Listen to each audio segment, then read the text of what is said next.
enquanto nós não temos uma visão, nós não mudamos o nosso futuro. Nós precisamos ver algo para decidir fazer algo diferente. Construir um legado também é lidar com o passado. Não tem como construir um legado sobre fundamentos arruinados. Por mais que a gente não queira, nós somos chamadas para restaurar ruínas e levantar esses fundamentos caídos de muitas gerações. Para que os nossos filhos construam a partir de nós o seu futuro, é melhor a gente lidar agora com os fundamentos frágeis e destruídos dos nossos antepassados. Legado não é só levantar o fundamento para o futuro, mas legado é restaurar as ruínas das antigas gerações. Você pode dizer isso para alguém? Legado é restaurar as ruínas das antigas gerações. Então, olha, arregaça as mangas aí, ó. Arregaça as mangas aí. Se prepara para catar pedra. Se prepara para identificar as pedras, de quais os tempos, de quais as épocas. Se prepara para carregar um peso, para pagar um preço. Eu me lembro, gente, que quando eu era criança, a gente morava num sobrado de 3 andares. E no primeiro andar tinha entrada para a nossa casa, mas o primeiro andar, a maior parte do terreno, era uma outra família que morava. E a nossa casa começou a rachar. E a gente teve que investir, foi caro, mas a gente teve que colocar concreto, colocar pedras, a gente teve que restaurar as bases daquela construção. Eu me lembro disso, uma memória muito vívida enquanto eu preparava essa mensagem.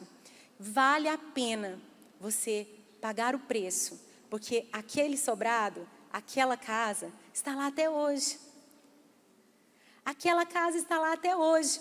Se você quer a casa de pé, de vez em quando tem que fazer um check-up. Tem que conferir como estão as estruturas, como estão os fundamentos. E seja qual for o preço, vale a pena você pagar o preço pela restauração dos fundamentos. A fundação é uma base oculta. A fundação, ela não é algo visível, aparente, mas todo o edifício depende dela. Então, às vezes, a gente está lidando com fruto podre, mas a gente não está entendendo que o problema não é ficar podando os frutos. A gente tem que fazer um enxerto e mudar a natureza. Mudar o que não é visto, visível aos olhos, o que é a raiz. Isso é restaurar as ruínas. Isso é restaurar os fundamentos de muitas gerações. E ontem, ouvindo a Vivi falar da essência, né, eu fui tão abençoada quando ela falou do vaso de alabastro. Né, não importa, o vaso pode ser diferente, né, mas a essência é o mais importante. Eu fiquei pensando, né, o que é a nossa essência? A nossa essência é a matéria-prima do que nós somos feitas.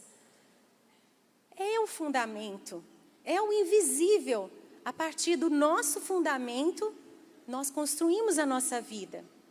Então, a nossa essência, se a gente pensar em legado de fundamento de gerações passadas, de que nós somos feitos? Qual é essa essência? Qual é essa matéria-prima que se torna a gente? Aula de biologia. Nós somos feitos do material genético do papai e da mamãe. Não é assim? Nós somos feitos pelos genes que vêm, 50% da família do pai, 50% da família da mãe. 25 do vô de lá, 25 da avó de cá, 25 daquele vô, 25. E aí você vai dividindo, a gente chega lá em Eva. Mas nós somos feitos e feitas desse material genético. E essa é uma herança. A gente estava brincando ali nos bastidores com a Elisa, uma bebê fofíssima que eu conheci hoje pessoalmente. Antes só ficava lá no WhatsApp, nas fotos, nos vídeos, né, da minha querida Mari e do Panda. E eles vieram lá de Blumenau para a gente poder abraçar pessoalmente. Aquele olhão azul, falei, Mari, de onde veio esse olho azul da Elisa? Ah, veio do vô, não sei o quê. Nós somos quem somos por causa desse material herdado, desse material genético. E não adianta, você pode até, né, pintar o cabelo, fazer uma prancha, alguma coisa assim, mas a matéria-prima que nos dá o que nós temos vem desse material genético. Não apenas as características físicas, mas muitas outras características da nossa personalidade, até dos nossos gostos, coisas que a gente não tem noção, são determinadas geneticamente. Mas também nós somos feitas pelas experiências que nós vivemos, pelos traumas que nos impactam, pelos hábitos que nós formamos, pelos padrões familiares que nós assistimos e aprendemos, pelos exemplos a que fomos expostos e que reproduzimos. Enquanto nós não temos uma visão, nós não mudamos o nosso futuro. Nós precisamos ver algo para decidir fazer algo diferente. Por isso é tão importante você estar aqui nessa conferência. Expandir a sua visão e as suas referências. E é muito interessante que hoje, se você for procurar uma psicóloga, uma terapeuta cristã, para te ajudar, por exemplo, num problema atual do seu casamento. A irmã que ganhou o livro, aí ela vai fazer terapia de casal. Então, ela vai sentar lá e vai começar a falar, mas o meu marido, mas eu, e a gente é casado há X anos e tal. A psicóloga vai perguntar, sabe o que para você? Fale-me sobre a sua mãe. Como foi a sua gestação? Quando a sua mãe ficou grávida de você, o que estava acontecendo na vida dela? E você fica assim, ué, mas eu estou com raiva do meu marido. O que eu tenho que falar da minha mãe? E você começa a entender o tanto que o que você recebeu ainda no ventre da sua mãe afeta a construção da sua vida hoje. Isso é fundamento, isso é invisível, mas isso é a estrutura que determina a direção do prédio. Se vai ser igual a Torre de Pisa, né? Se vai ser um balança, mas não cai, que as mais velhas aqui sabem, tinha um prédio lá em São Paulo, assim, que era o balança, mas não cai. Enfim, o legado das nossas famílias de origem são muito importantes de serem analisados. Existe, gente, o que a psicologia hoje já comprova, a neurociência comprova, de memória uterina. Você é capaz de ter memórias de quando estava no ventre da sua mãe. E pasmem, existe o que é chamado de memória pré-concepção. Como assim? Não é nada místico, tá, gente? É totalmente plausível. Olha essa imagem que eu vou mostrar para vocês agora. Você sabia que a sua avó estava grávida da sua mãe e dentro do feto, que é a sua mãe, uma parte de você já estava? Todos os óvulos que você carrega hoje já estavam em você quando você era um feto. Sabe quem que você carrega dentro de você? Um pedaço dos seus netos. As nossas avós já carregavam um pedaço da gente. Conseguiu entender? Para construir um legado para o futuro, a gente tem que pensar nos fundamentos do passado. Porque o que eu faço hoje vai afetar os meus netos e as minhas netas. E o que eu vivo hoje vem como resultado de um fundamento que eu recebi não só da minha mãe, mas da minha avó. E isso também nos faz lembrar da palavra de Deus.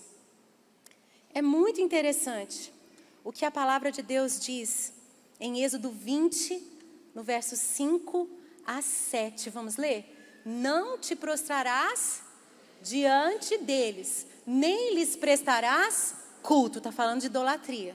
Porque eu, o Senhor, o teu Deus, sou Deus zeloso, que castiga os filhos pelos pecados de seus pais até a 3ª e a 4ª geração daqueles que me desprezam. A boa notícia? Mas trato com bondade até 1000 gerações aos que me amam e obedecem aos meus mandamentos. Aleluia! Obrigado, meu Deus! Nós vemos a graça até no Velho Testamento, não é? Então, o que é a terceira geração? Exatamente, a avó, a filha, a neta, né? Aqui fala até da quarta, fala da bisavó. Ou seja, nós recebemos um legado das nossas mães, das nossas avós, das nossas bisavós, e assim a gente pode chegar até em Eva, né? Nós recebemos essa influência. É tão interessante, é um pouco assustador, mas os estudos recentes científicos comprovam que a saúde da avó, a alimentação da avó e até os hábitos de atividade física da avó determinam a longevidade dos netos. Olha que coisa louca. Então, se você quer deixar um legado para o futuro, um legado de bênção, fala para tua amiga, vamos malhar. Porque esse é o fundamento das futuras gerações. É muito forte isso. Mas e aí, como é que você está? Olha para trás. O fundamento que você recebeu é muito grave, é muito sério. Nós precisamos lidar com o fundamento, o legado que recebemos, e precisamos deixar um legado de bênçãos para as próximas gerações. Se eu quero abençoar os meus netos, eu preciso me curar dos meus traumas. Eu preciso cuidar da minha saúde física. Eu preciso cuidar da minha alma, da minha saúde emocional. E por que não dizer da minha saúde espiritual? Eu preciso lidar com a herança que eu recebi para que eu possa deixar uma herança mais rica. Você pode aplaudir o Senhor por isso?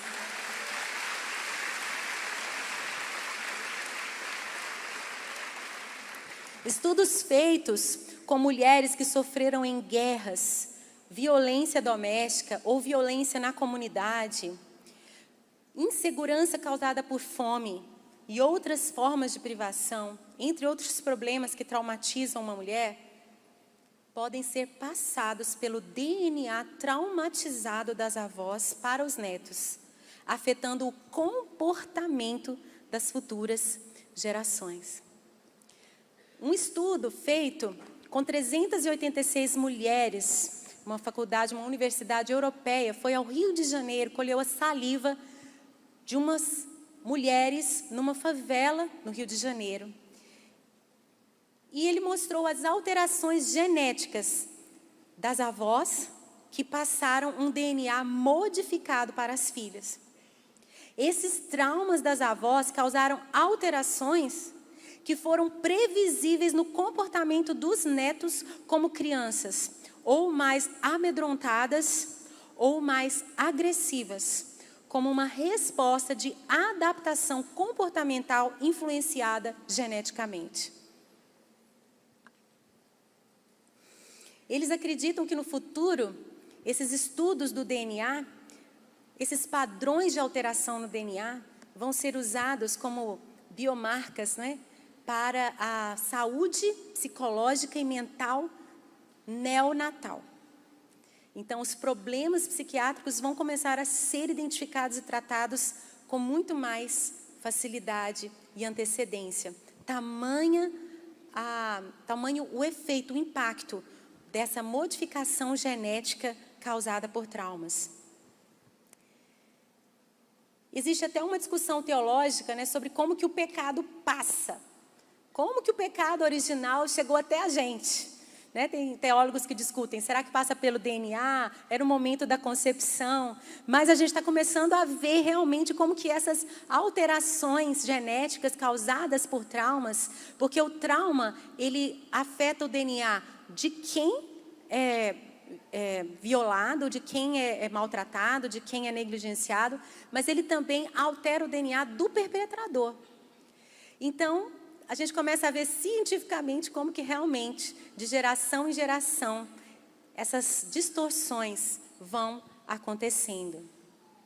A doutora Esli Regina é uma terapeuta renomada internacionalmente, ela é brasileira, mas ela é uma das líderes do da Escola da Psicologia EMDR, que é algo muito maravilhoso. O nosso movimento dos olhos ao dormir, ele trabalha uma reprogramação do nosso cérebro sobre tudo que nós vivemos ao longo do dia.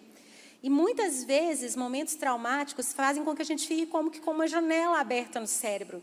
E aquilo não fecha, aquilo não é reprogramado, aquilo não é processado, e aquele trauma continua latente na vida da pessoa.